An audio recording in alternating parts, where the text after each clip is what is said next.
हाँ तो बच्चों, आपका आज फिर से स्वागत है। चलिए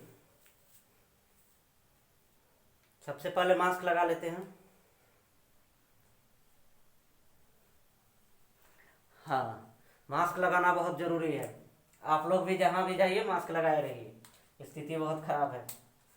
चलिए देखते हैं, कल हम आपको कुछ इम्पोर्टेंट टर्म्स के बारे में बताए थे, उसके बाद आपकी क्लास को एंड कर दिए थे। ओके, आज फिर हम आपको बताएंगे कुछ इम्पोर्टेंट टर्म्स में की जो चीज़ें बाकी है, उन चीज़ों को हम और आगे पढ़ाएंगे आपको और बताएंगे। और इस इम्पोर्टेंट टर्म्स को आपको हमेशा याद रखना है। जैसे कि आप खाना नहीं भूलते हैं, जैसे कि आप कपड़ा पहनना नहीं भूलते हैं, वैसे ही आपको ये इम्पोर्टेंट टर्म्स नहीं भूलना है। और ये इम्पोर्टेंट टर्म्स आपको हमेशा माइंड में रहना चाहिए, तभी आपको फिजिक्स में मन लगेगा और मज़ा आएगा पढ़ने में। वरना आपको उतना मज़ा नहीं आएगा, क्योंकि अगर हम लिख देते हैं कहीं t=0 और उस चीज़ के बारे में आप नहीं जानिएगा तो कैसे पता चलेगा आपको।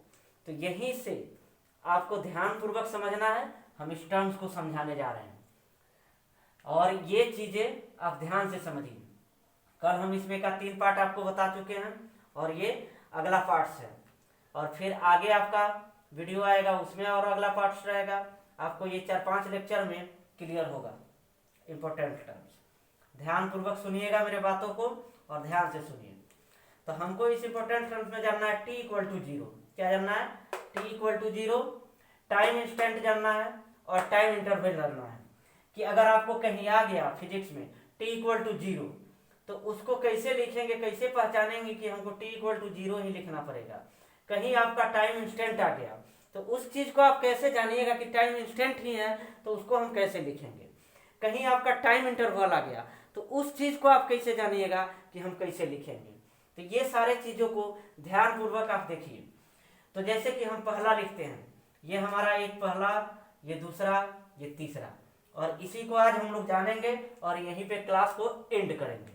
और आइए, एक दिन में हम लोग एक ही टॉपिक कवर कर रहे हैं, क्योंकि आपको भी इंटरेस्ट जगा रहेगा पढ़ने में। ज़्यादा लोड हो गया तो दिक्कत है। बहुत सारे बच्चों के साथ डाटा का भी दिक्कत होता है, इसलिए हम इतना ही एक दिन में कवर कर रहे हैं आपको। तो आगे आइए, आगे हम आपको बताते हैं t=0। तो इसको समझिएगा, it is the time when observer start observing the motion of body. अब समझिए इस बात को, आप समझिएगा।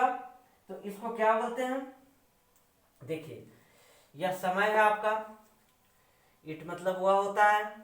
हम तो बोलेंगे आपको फर्स्ट ही लेक्चर में कि आपको इंग्लिश भी हम सिखाते जाएंगे।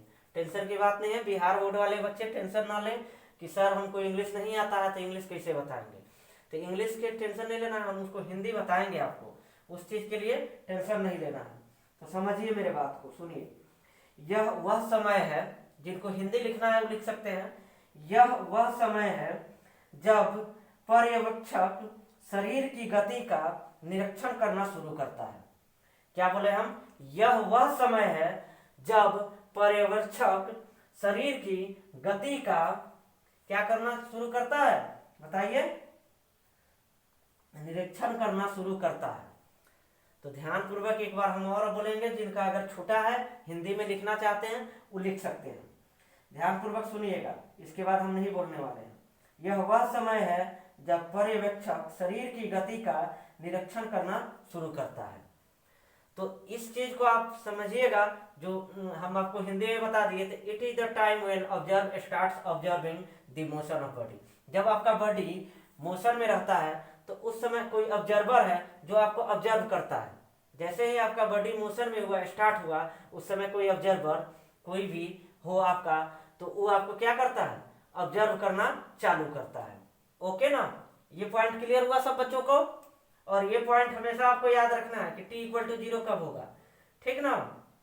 ध्यान रखिएगा इस पॉइंट को, सभी बच्चे ध्यान रखेंगे। आगे आते हैं, एट t=0।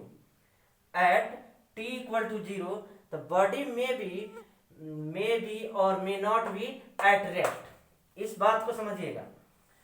अब जो बिहार बोर्ड वाले बच्चे देख रहे हैं तो उनके लिए हम बता रहे हैं, आपका जो बॉडी है वो रेस्ट में हो भी सकता है और नहीं भी हो सकता है। ठीक, आपका बॉडी रेस्ट में हो सकता है और नहीं भी हो सकता है, तब भी आपका क्या लिख सकते हैं, एट टी इक्वल टू 0 का यूज होगा। ओके क्लियर, यहां तक क्लियर, ये पॉइंट सभी को क्लियर होंगे। इतने अच्छे से समझाने पे अगर क्लियर नहीं है तो फिर कोई उपाय नहीं है। आगे आइए, आगे हम आपको बताते हैं अगला टर्म क्या है। पहला टर्म हमारा क्या हो गया, टी इक्वल टू 0 हुआ ना, अब ये तो हमारा कंप्लीट हो गया। अब आगे आते हैं हम लोग time instant. Time instant equal to, time instant को हम लोग टी लिखते हैं, ओके, शॉर्ट फॉर्म में। इसको ये बात को ध्यान रखिएगा कि जहां अगर टीचर हम लिखते हैं आपको टाइम इंस्टेंट बोलते हैं तो हम टी लिख देंगे। तो यही तो इंपॉर्टेंट पॉइंट है, यही तो जानना है आपको कि टी का यूज हम जहां टाइम इंस्टेंट बोले टी लिखे तो आपको समझ जाना, अच्छा सर टाइम इंस्टेंट बोल रहे हैं इसका मतलब टी होता है। ठीक ना, हाँ, तो यही चीज को आपको ध्यान में रखना है। बात समझ रहे हैं मेरा कि नहीं समझ रहे हैं? अच्छा अच्छा, समझ रहे हैं तो बहुत अच्छी बात है। आगे आइए, देखिए ये क्या बोल रहा है, it is particular value of time. It is particular value of time, यह क्या है, एक पार्टिकुलर टाइम का वैल्यू है। ठीक, टाइम इंस्टेंट जो एक आपका पार्टिकुलर टाइम होगा, पार्टिकुलर टाइम होगा, उस टाइम के जो वैल्यू आएंगे उस चीज को क्या बोलेंगे हम लोग, टाइम इंस्टेंट बोलेंगे। ओके, हाँ, ओके ओके, क्लियर, क्लियर है कि नहीं है, बताइए आप लोग। हाँ क्लियर है तो अच्छी बात है। चलिए आगे आइए, आगे देखते हैं, हम आपको बताते हैं टाइम इंटरवल। टाइम इंटरवल क्या होता है ये भी जानना जरूरी है ना। टाइम इंटरवल क्या है, समझे कि नहीं बात को। तो टाइम इंटरवल क्या होता है ये जानिए। तो सबसे पहले आप जानिए डेल्टा टी। टाइम इंटरवल को हम लोग डेल्टा टी भी लिखते हैं और क्या लिखते हैं, डी टी भी लिखते हैं। आपको हम कल ही बताए थे डेल्टा का क्या लिखते हैं हम लोग। डेल्टा अगर कहीं दिख जाए आपको तो इसको क्या बोलते हैं हम लोग, बताइए। लार्ज वैल्यू बोलते थे ना कल, लार्ज वेलोसिटी बोलते थे ना, तो हम लोग क्या बोल सकते हैं, लार्ज टाइम बोल सकते हैं कि नहीं बोल सकते हैं, बोलिए। इसको लार्ज टाइम भी बोल सकते हैं। ओके, इस चीज को समझिए, लार्ज टाइम अगर वहां के यूज रहे तो बोल सकते हैं, लेकिन हम आपको समझाने की व्यू से लिखे हैं। यहाँ टाइम इंटरवल का मतलब होता है डेल्टा टी शॉर्ट फॉर्म। अगर हम आपको आगे पढ़ाएंगे और वहां बोलेंगे टाइम इंटरवल और डेल्टा टी लिखेंगे, हम क्वेश्चन को सॉल्व करेंगे या आपको बोलेंगे बनाने के लिए, तो आपको समझ जाना, अच्छा सर ने बताया था इंपॉर्टेंट टर्म्स में कि हाँ टाइम इंटरवल का मतलब क्या होता है, टाइम इंटरवल का डेल्टा टी शॉर्ट फॉर्म इसका जो आपका लिखते हैं। ओके, तो इस चीज को आप समझ जाइएगा वहां पे, और आसानी तरीके से क्वेश्चन हम बताएंगे तो आपको समझ में आएगा, और आप भी जब बनाइएगा तो ये विशेष रूप से आपको भी समझ में आएगी। ओके, आगे आते हैं, तो इसको देखिए क्या कहते हैं, it is time gap between two instant. It is time gap between क्या, टू इंस्टेंट। तो देखिए टू इंस्टेंट का मतलब क्या होगा, इसे समझिए ना, गैप दिया है, it is time gap between two instant दिया हुआ है ना। तो ये जो हिंदी वाले हैं, बिहार बोर्ड वाले, वो समझ सकते हैं, लिख सकते हैं, आपको लिखना है तो, यह दो उदाहरणों के बीच का समय अंतराल क्या है, यह दो उदाहरणों के बीच का समय अंतराल।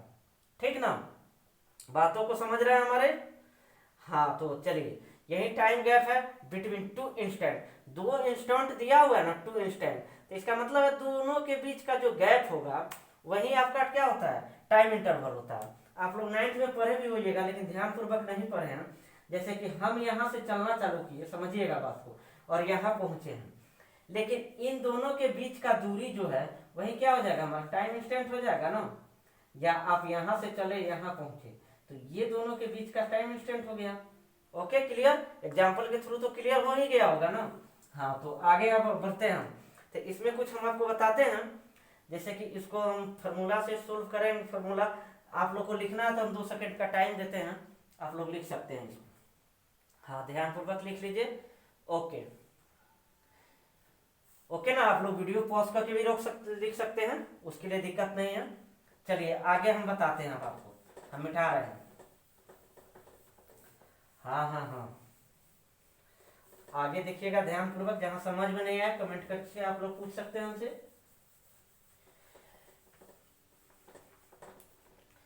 ये सब हमारे बच्चे के कहने पे ही डाला जा रहा है, क्योंकि वो लोग बोलते हैं बार बार हम भूल जाते हैं।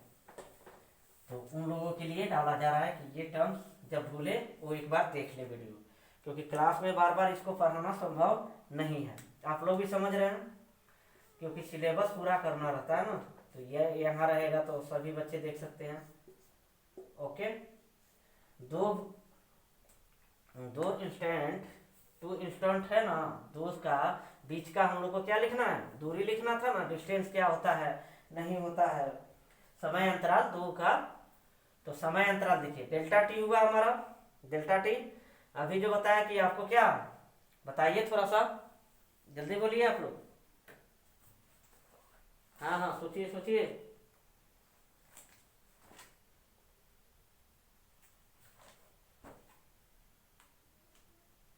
सोच लिए आप लोग कि नहीं सोचे? टाइम इंटरवल, टाइम इंटरवल क्या हुआ ये बताइए आप लोग, इसको क्या बोलते थे? टाइम इंटरवल बोलते थे कि नहीं? बच्चे सबको ध्यान रहता ही नहीं है। चलिए क्या हुआ, टाइम इंटरवल। ओके ना, इसको क्या बोलते थे हम बताइए, बोलेंगे? कल ही हम बताए थे यार, सेकेंड लेक्चर में ही आपको बताया गया है कि फाइनल और इनिशियल, तो यहाँ टी एफ है, तो यहाँ किस चीज का बात हो रहा है बताइए? इंटरवल का ना, तो इंस्टेंट होगा ना, समय अंतराल आना के लिए, समझ रहे हैं? और यहाँ पे क्या हो जाएगा, इनिशियल, बोलिए इनिशियल टाइम क्या होगा, इंस्टेंट होगा ना। ये चीजें क्लियर हुआ, ये आपको फॉर्मूला याद रहना चाहिए, तभी आप क्वेश्चन सॉल्व कर पाइएगा। आगे हम जैसे जैसे बढ़ेंगे आपको क्वेश्चन भी सॉल्व कराते जाएंगे। ठीक, इसमें 2 पॉइंट है, उस पॉइंट को हम लिखाते हैं आपको, तब तक ये आप लिख लीजिए, जिनको भी लिखना है जल्दी से लिख ले। हाँ तो बच्चों आइए, यही पॉइंट है 2, और इसके बाद हम लोग अपना क्लास एंड करेंगे। ओके, बात समझ रहा है ना मेरा? चलिए आइए तो देखते हैं पॉइंट को। तो क्या पॉइंट है, time instant can be negative, a negative time instant means time before observer start observing the motion. जब आपका मोशन होगा, जब आप मोशन में रहिएगा, गति में रहिएगा, जैसे हम देखिए अभी चल रहे हैं ना, तो आप लोगों को दिख रहेगा कि वॉक कर रहे हैं। तो जब हम मोशन में हैं तो कोई ऑब्जर्वर बैठा हुआ है जो हमको ऑब्जर्व कर रहा है। जैसे आप लोग हमको देख रहे हैं तो आपको लगेगा कि हम चल रहे हैं, तो आपको देखिएगा ना कि वॉक कर रहे हैं सर। तो जब हम वॉक कर रहे हैं तो हमको कोई ना कोई ऑब्जर्व करेगा, और वही ऑब्जर्विंग टाइम के बिफोर भी हो सकता है, पहले भी हो सकता है, और बाद में भी कर सकते हैं। ओके, तो ये पॉइंट ये हुआ। आगे आइए, time instant can be A negative quantity. जो टाइम इंस्टेंट है कैन बी नेगेटिव क्वांटिटी, क्या हो सकता है, टाइम इंस्टेंट आपका नेगेटिव क्वांटिटी भी हो सकता है। ओके, और यहाँ पे आज हम आपका लेक्चर समाप्त करेंगे, और अगला क्लास में हम आपको बताएंगे कि क्या क्या पढ़ाएंगे। अगला क्लास में हम आपको पढ़ाने वाले हैं फ्रेम ऑफ रेफरेंस। छोड़िएगा नहीं इस क्लास को, ओके ना, फ्रेम ऑफ रेफरेंस। उसके बाद हम आपको फंक्शन बताने वाले हैं, जो बहुत ही इंपॉर्टेंट है आपका मोस्ट वीवीआई पूरे फिजिक्स में। ये पॉइंट नहीं छोड़िएगा, पॉइंट का क्लास कभी भी आप लोग पूरे को देखिएगा अच्छी तरह से। और ये फ्रेम ऑफ रेफरेंस, फंक्शन, उसके बाद पोजीशन, ये बहुत सारे चीज हम आपको बताएंगे। अभी बहुत सारा चीज पढ़ना है, तो हम आपको अगले लेक्चर में फ्रेम ऑफ रेफरेंस के बारे में बताएंगे और फंक्शन के बारे में बताएंगे, जो बहुत ही जरूरी है। और एक ही बात आपको बताना चाहते हैं, अगर जिनको भी हमसे ऑनलाइन क्लासेस ज्वाइन करनी है वो हमारे नंबर पे कॉल करके संपर्क कर सकते हैं। और ये हम आपको लास्ट बार बोल रहे हैं, जिनको करना होगा, ये लास्ट बार हमारा नंबर आपको हम बोर्ड पे लिख रहे हैं, इसके बाद नहीं लिखेंगे। हाँ, हमारा नाम हुआ SK ठाकुर। ओके, आप लोग को जब भी मन करे कि हाँ सर अच्छा पढ़ाते हैं, नहीं पढ़ाते हैं, आप लोग रिप्लाई दिया कीजिएगा और पढ़ा कीजिएगा। चलिए, थैंक यू।